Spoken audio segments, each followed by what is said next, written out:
Bem-vindo, bem-vinda ao Entrevista. Reza a lenda que empreender é fácil. Difícil é seguir com o empreendimento. O engenheiro e professor da FGV, Marcos Quintela, está aqui no estúdio para conversar com a gente dessa moda, desse boom do empreendedorismo no Brasil, especialmente nas grandes capitais.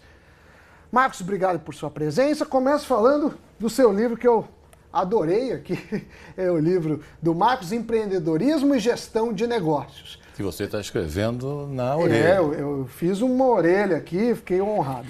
Seguinte, tem um capítulo aqui, eu vou até pegar o número que eu achei muito engraçado, que você fala assim, por que contratar preguiçosos? É o capítulo de 21. Por que uma empresa deve contratar preguiçosos?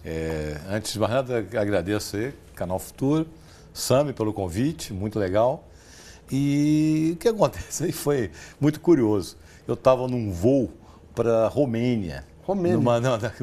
Aí eu peguei uma revista de bordo e tinha lá um artigo, não tinha autor. Eu peguei, levei a revista, cheguei aqui no Brasil, traduzi para o português, dei uns pitacos e achei sensacional, onde ele estava mostrando exatamente aquilo que as empresas deviam valorizar, como hoje as grandes startups, a Google, todos eles privilegiam o ócio criativo. Né? Ou o sujeito pensar, porque ele diz aí o seguinte, que a preguiça faz o sujeito descobrir os melhores caminhos para atingir as suas metas.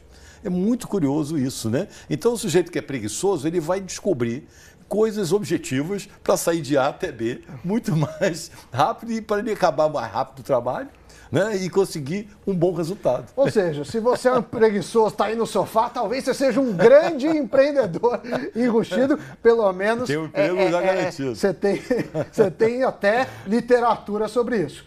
Bom, qual o perfil das pessoas que estão buscando a educação nesse ramo? Você coordena um MBA, qual que é o perfil desse curso? Qual que é o perfil do aluno desse curso? E, de certa forma, do empreendedor?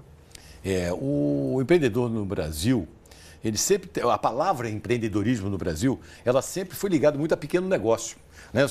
A franquia no passado, né? E de um tempo para cá isso já mudou um pouco. Por quê? Porque começou a surgir a posição filosófica do empreendedorismo, né? Porque o empreendedorismo não é só para o pequeno negócio, é para qualquer nível. Que aí entra o conceito do empreendedor corporativo, chamado também de intraempreendedor. Então, num curso de MBA, que já é um curso para profissionais de nível superior, o perfil é muito amplo. Vai desde o sujeito que tem ideias de abrir o seu negócio para pequenas e, normalmente, micro e pequenas empresas, até o sujeito que está na área de novos negócios das empresas, onde ele é um verdadeiro empreendedor corporativo, onde ele prospecta novos negócios, lançamento de produtos, expansões, aquisições. Tá? Então, a diferença conceitual não existe, ou seja, ambos têm os mesmos objetivos, né? Conseguir lucro empresarial, sucesso empresarial, aumentar o valor da empresa. Então, o objetivo é o mesmo. Tem dois pontos que eu queria tocar com você. O primeiro é essa questão do intraempreendedorismo. Isso é uma palavra aí que para alguns são estranhas. Eu queria uma definição e também te perguntar o que as empresas podem fazer, porque é uma tendência, mas ainda incipiente no Brasil. Exatamente. Quando surgiu esse curso, surgiu até uma experiência pessoal minha como intraempreendedor. Né? Por quê? O que é o intraempreendedor? O nome talvez seja melhor para as pessoas entenderem.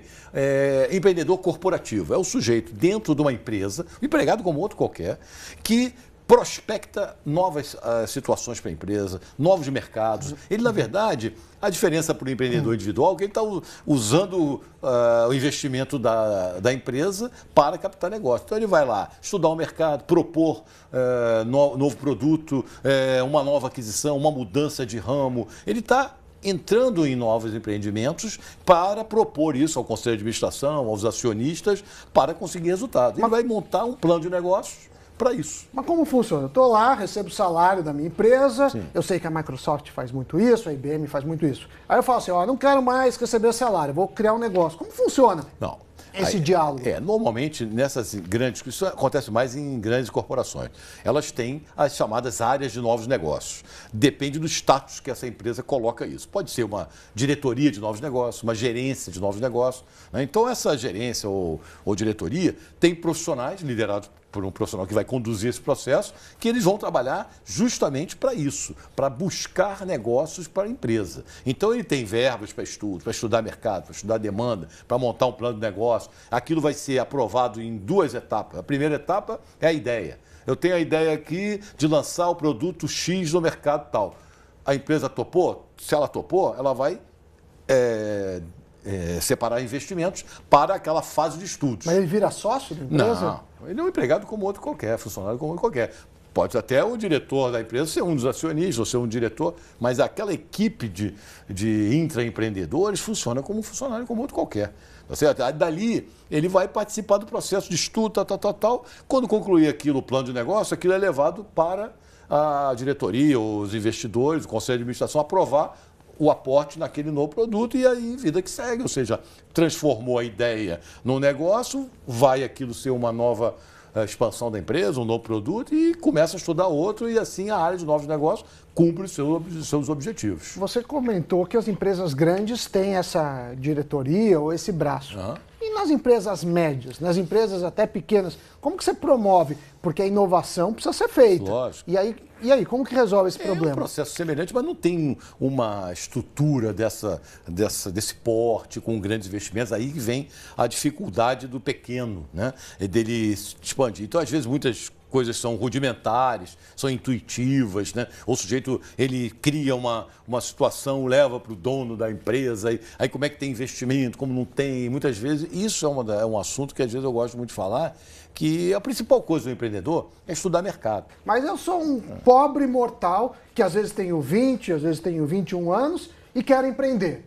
Tenho pouco dinheiro, como que eu testo esse mercado? Porque também não posso pôr todo o dinheiro que eu tenho, ainda que não seja muito, em algo que eu não conheço bem. Como que funciona esse processo de conhecimento de mercado para quem não pode contratar uma consultoria, para quem não pode contratar uma empresa de pesquisa? Porque eu sempre falo assim, o mercado, o foco do empreendedor é quem vai comprar o seu produto, quem vai comprar o seu serviço. E a que preço? Exatamente. Não adianta eu ter dinheiro e não ter quem compra. No pequeno, existe esse negócio. O cara abrir uma carrocinha de pipoca e abrir uma grande indústria é rigorosamente a mesma coisa em termos de plano de negócio e estruturação. Qual é a diferença? A diferença é o quê? A complexidade, o nível de investimento, né? Nível de formação de preço, a estrutura toda do negócio. Então, um cara que é pequeno, o que ele tem que fazer? Se ele for muito pequeno, ele vai no peito e na raça, como se diz. Mas se ele é um pequeno com mais esclarecimento, tem que sair visitando a sua redondeza. Qual é a área de influência que eu quero atuar? Eu tenho que visitar para saber quem são meus potenciais concorrentes, se realmente não é só a minha família que está gostando do meu produto, se outras pessoas poderão gostar. Então essas situações são complexas, olha, são mais simples do que tudo isso. Dá certo? Pode dar, como pode não dar, mas tem que haver alguma situação que ele consiga mensurar o seu mercado. E eu conheço muita gente que foi demitido e aí fala, agora que eu vou empreender. O país está em crise, já tem um risco da crise, eu queria sua percepção sobre isso. E segundo, como que você se transforma em um empreendedor da noite para o dia? Você compra uma franquia, você sai comprando uma empresa pequena ou você começa do zero, e aí? Essa é uma das pautas aí muito recorrentes de entrevistas que eu venho dando. E agora? Fui demitido, o que eu faço? Estou em tempo de crise, devo investir em tempo de crise? Cara, empreender é em qualquer época. Cada época tem a sua característica. Então, se você está pensando que está no meio de uma crise e não pode investir, eu acho que o problema é onde investir e como investir. Um sujeito que é demitido, que tem lá a sua indenização e for colocar tudo isso como se fosse um cassino, de uma forma irresponsável, que eu falo muito o seguinte, o empreendedorismo irresponsável, aleatório, é uma situação complicada. Pode dar certo, como pode não dar certo. Risco é uma palavra que existe em tudo da nossa vida, principalmente em negócios.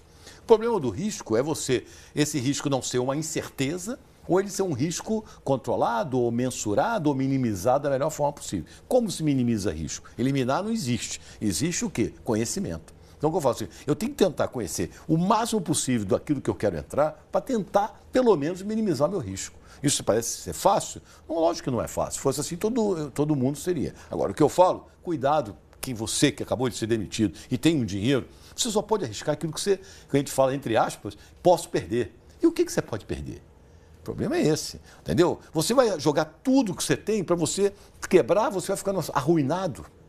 Então, a irresponsabilidade, a paixão e a empolgação levam ao fracasso as grandes taxas de mortalidade das pequenas empresas. Qual que é a taxa, mais ou menos? O Sebrae divulga muito isso, né? São estatísticas, são amostras, né? Claro. Ele coloca lá, 27% das empresas não chegam ao segundo ano, 75% não chegam ao quinto ano. Então, a taxa de mortalidade, por exemplo, das franquias é menor, dependendo das franquias. Uma franquia mais estabelecida, só que essas franquias são mais caras também. As micro franquias são mais arriscadas. Então, você tem que analisar o mercado de uma maneira que você saiba onde vai colocar seu dinheiro, pelo menos arriscá-lo numa situação onde você exaustivamente tentou estudar. Aí você fala assim, mas eu estou precisando gerar renda, acabei de ser demitido. Mas você tem que fazer isso, não adianta. Você não pode se empolgar, não pode se apaixonar por um negócio. O negócio não é para se apaixonar. Business é business. Eu costumo dizer que é necessário você gostar do que faz, é importante, mas não é suficiente. E não pode se apaixonar. E a paixão tem um limite aí do bom senso, senão você vira aí... Você perde tudo. Você perde a mão. E para empreender, você precisa saber os riscos e capital de giro. Nosso tempo acabou, muito obrigado. O programa de hoje fica por aqui. Agradeço você pela audiência e lembro que todos os episódios do Entrevista ficam disponíveis no futuraplay.org. Até a próxima e um abraço.